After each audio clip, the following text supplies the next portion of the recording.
अहंकारी घमण्डी हर्कको यो हरकत हेर्नु होला साथीहरू।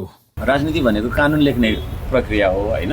कानुन मान्दैन त्यसले राजनीति। हामी राजनीति गर्नेले कानुन तपाईको केन्द्रीय सदस्यले च्यालेन्ज गर्यो भने त्यो खारिज हुन्छ नि सर। विधान त्यस्तो हुन्छ र निरङ्कुश हुँदैन। सर तपाईको पार्टीमा अनुशासन कमिटी छ कि छैन?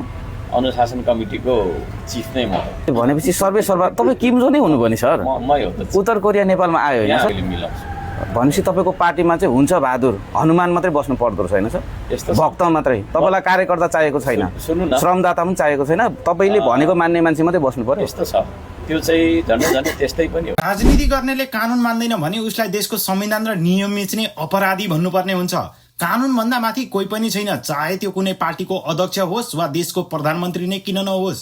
विधिको शासनलाई लत्याउने यस्तो सोचले देशलाई विकास होइन विनाश र जङ्गली राजतर्फ लैजान्छ। अनुशासन कमिटीको चिफ मै हुँ रे। आफै मुद्दा हाल्ने, आफै प्रहरी बन्ने र आफै न्यायाधीश बनेर फैसला गर्ने। अध्यक्ष पनि आफै हुने, कारबाही गर्ने प्रमुख पनि आफै हुनु भनेको पार्टीलाई आफ्नो प्राइभेट कम्पनी बनाउनु जस्तै हो। हर्कलाई विरोध गर्ने मान्छे पार्टीमा बस्न पाइँदैन रे। उनलाई कार्यकर्ता चाहिएकै होइन, उनलाई केवल ताली बजाउने हनुमान र दासहरू चाहिएको रहेछ। फरक मात्र आलोचनालाई सुन्नै नसक्ने मान्छे कसरी जनताको नेता हुन सक्छ? पुराना दलका नेताहरूमा भएको मनै सर्वोपरि हुँ भन्ने रोग यो हर्क साम्पामा पनि कडा रूपमा देखिन्छ साथीहरू। यो नयाँपन होइन, पुरानाकै सबैभन्दा कुरूप रूप हो साथीहरू। तपाईहरू यो विषयमा के भन्नुहुन्छ? जस्ताको तस्तै कमेन्ट गर्नुहोला।